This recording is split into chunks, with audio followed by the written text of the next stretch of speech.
saya bersumpah demi Allah saya bersumpah bahwa saya akan memenuhi kewajiban saya sebagai Ketua Dewan Perwakilan Rakyat Aceh.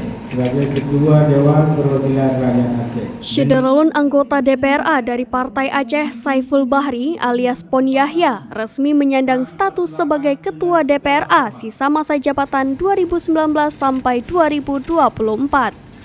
Jabatan tersebut diperoleh setelah dilantik oleh Ketua Pengadilan Tinggi Banda Aceh Gus Rizal dalam rapat paripurna istimewa di gedung DPRA pada Jumat 13 Mei 2022. Pon Yahya diresmikan menggantikan Dahlan Jamaluddin dari posisi Ketua DPRA setelah mendapat persetujuan dari Mendagri Tito Karnavian.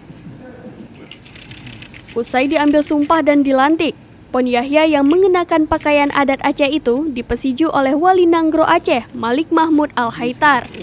Prosesi pelantikan ini disaksikan oleh semua anggota DPRA, unsur Forkopimda, dan para kepala SKPA, para konsulat jenderal negara sahabat, serta lainnya.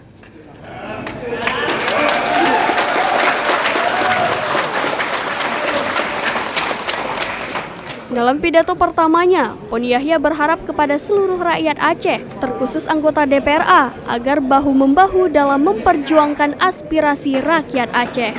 Dari Banda Aceh, Mas Rizal, Serambion TV.